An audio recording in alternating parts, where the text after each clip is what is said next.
নাহলে একটি বিষয়ে আলোচনা করতে চাই শ্রীল প্রভুপাদের পত্রাবলী থেকে। কারণ অনেকের এই বিষয়ে ভুল ধারণা থাকে। দেখছি কেউ কেউ প্রশ্ন করছেন, যে প্রশ্নগুলি একদিক থেকে দেখলে অপরাধজনক, আবার একদিক থেকে যদি তারা সরল হয়ে জিজ্ঞাসা করেন প্রভুপাদের জীবনী বা শিক্ষা থেকে, তাহলে তো সেটা ভালো। কিন্তু সন্দেহের সঙ্গে প্রশ্নগুলি করছেন, কারণ সন্দেহগুলি এই মাইক ব্রহ্মাণ্ডের সমাজে সব তৈরি হয়েছে। সেটা হচ্ছে এই বিভিন্ন প্রকার দীক্ষা, বেশ গ্রহণ, পরম্পরা এবং তার সঙ্গে সঙ্গে এই সিদ্ধ প্রণালী বলে একটি কথা আছে। আজকাল জগতে সিদ্ধ প্রণালী বলে একটি কথা আছে। কথাটি স্বরূপ সিদ্ধি সেই বিষয়ে, কিন্তু স্বরূপের সিদ্ধ প্রণালী এটি প্রাকৃত জগতের কারখানায় তৈরি। কিন্তু অনেক ব্যক্তি এইসবের ফাঁদে পড়ে গেছেন, সমস্যায় পড়ে গেছেন। তারা বুঝতে পারেন না, যার যেরকম সঙ্গ হয়েছে সেখান থেকে যা শুনেছেন দেখেছেন সেটাই তো সব মেনে নিয়েছেন। তারা তো আর নিরপেক্ষ হয়ে বিচার করেননি।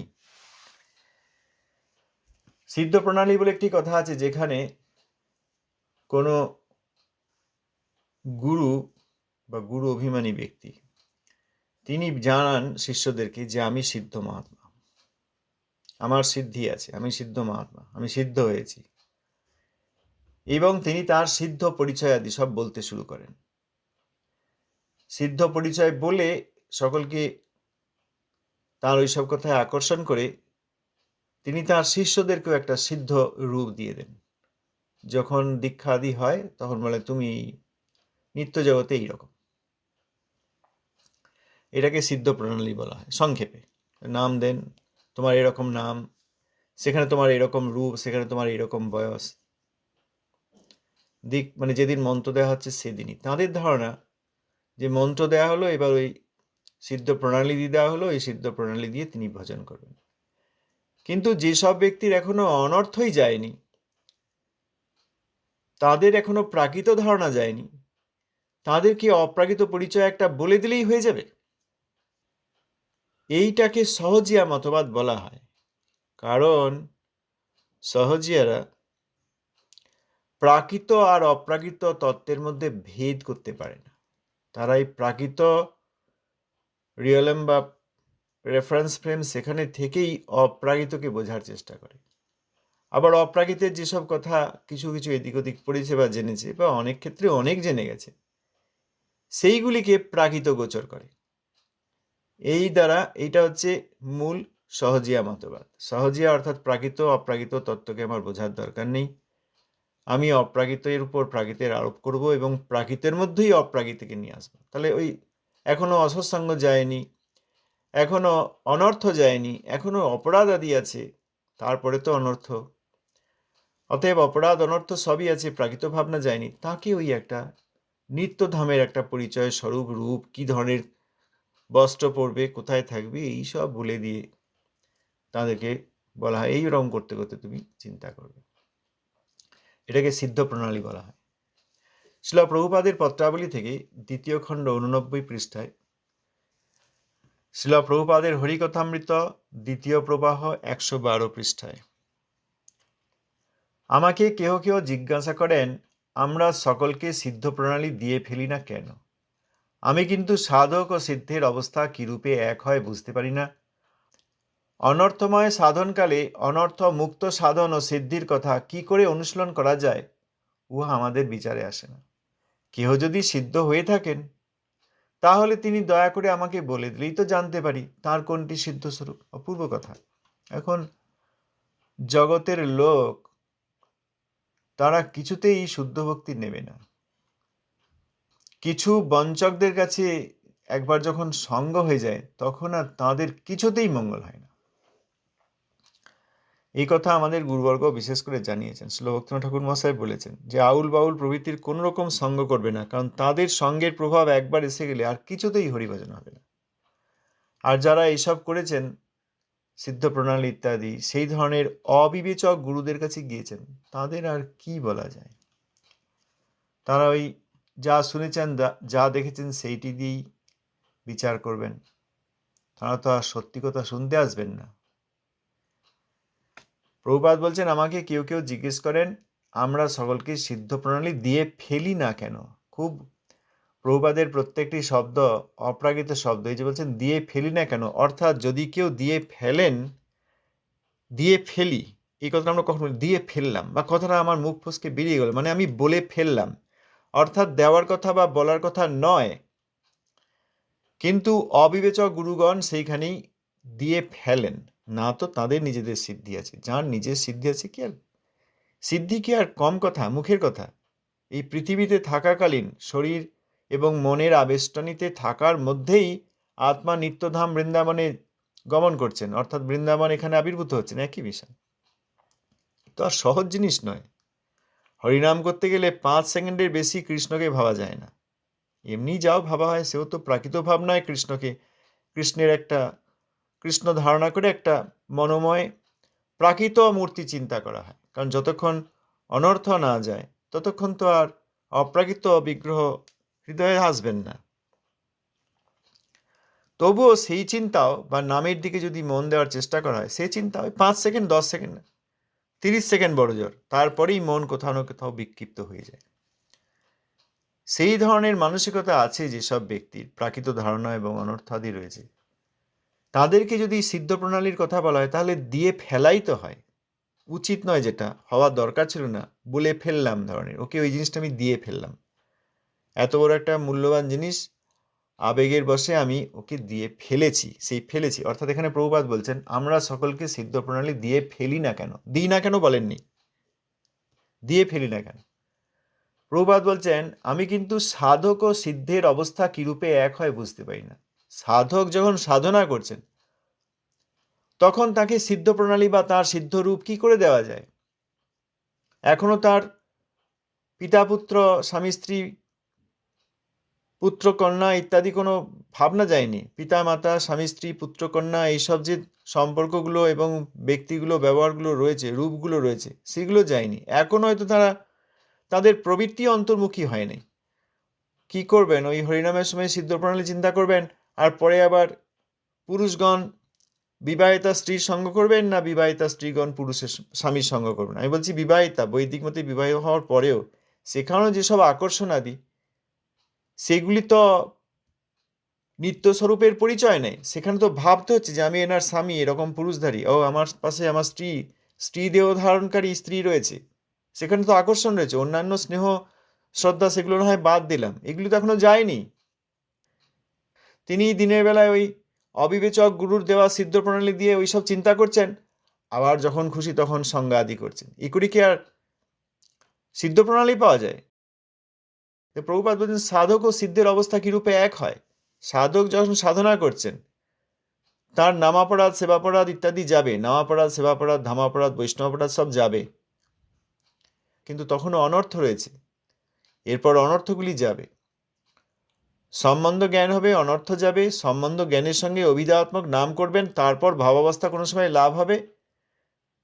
এরপর যখন কৃষ্ণ স্বয়ং কৃপা করবেন, তার কোনো বড় ক্লেশ আছে, পূর্ব অপরাধ বা কোনো কিছু, সেইগুলি সরিয়ে দেবেন, তখন প্রেমাবস্থা লাভ হবে।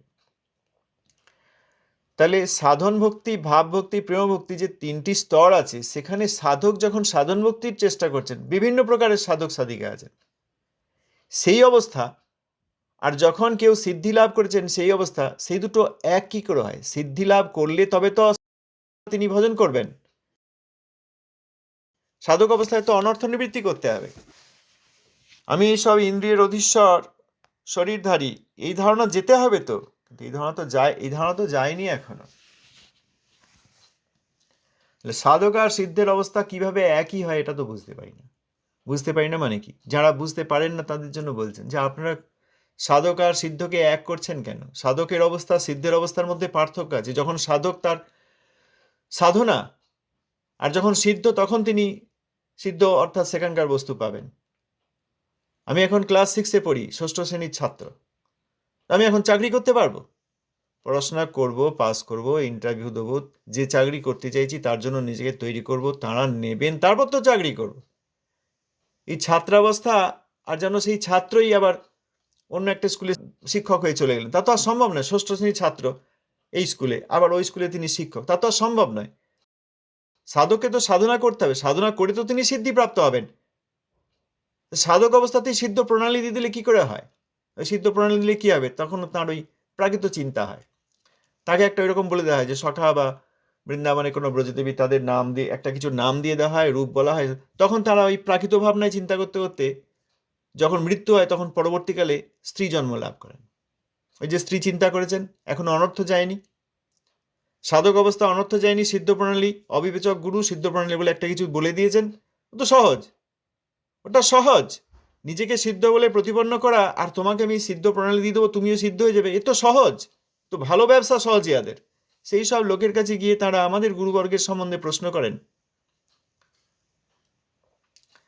তো কি হয় তখন? ওই ধরনের সাধককে সিদ্ধ প্রণালী দেওয়ার মতো অবিবেচনা করলে তিনি ওই প্রাকৃত ভাবনায় থেকে, প্রাকৃত অস্মিতায় থেকে, ওই যেহেতু স্ত্রী চিন্তা করছেন, মনে করছেন আমি সেইখানে সেসব করছি, এইসব আমি রয়েছি। আবার অনেক এরকম থাকে, এই আর বলার দরকার নেই, তারা যে কি করেন সে বলা দরকার নেই। যাই হোক, সেখানে ওই চিন্তা করতে করতে যদি তিনি করতে থাকেন, পরবর্তী জন্মে স্ত্রীর জন্ম লাভ করেন। কারণ অপ্রাকৃত স্ত্রী তো আর ভাবতে পারেননি।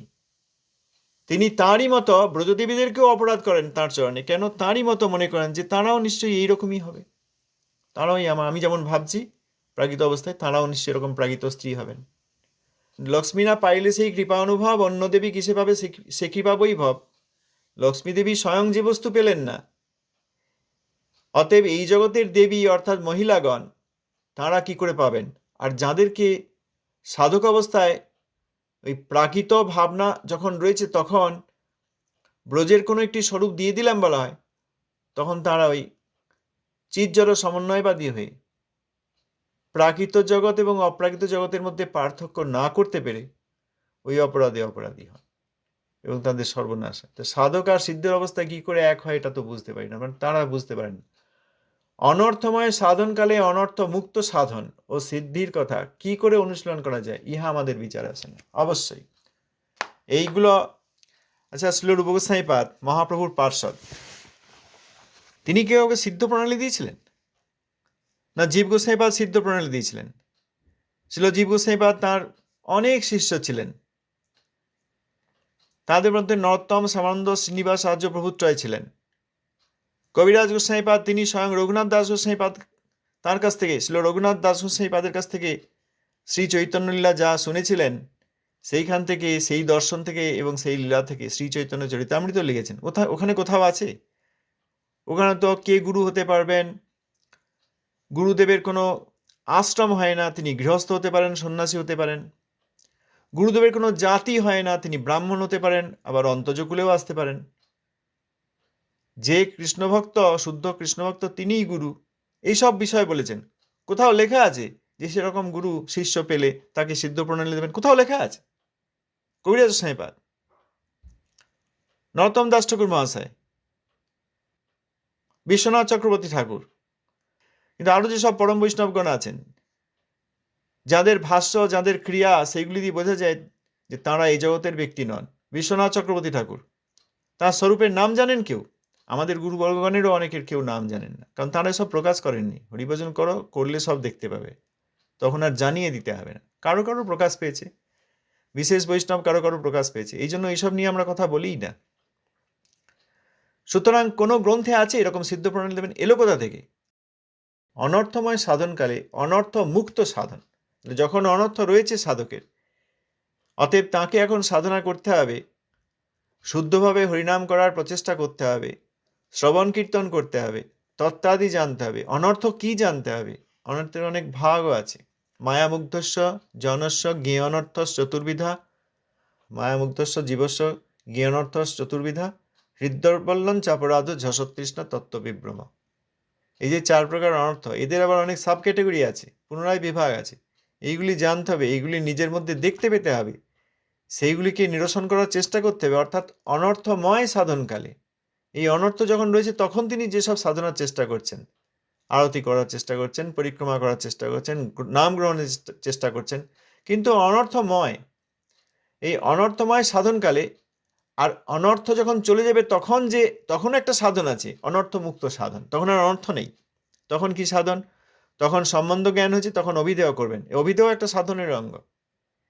অভিদেয় করতে করতে তিনি সিদ্ধিদশা প্রাপ্ত হবেন, পরে তিনি প্রেম প্রাপ্ত হবেন। তাহলে অনর্থময় সাধন একটা স্টেট, অনর্থ যুক্ত সাধন সেটা একটা স্থিতি, তারপর সিদ্ধি।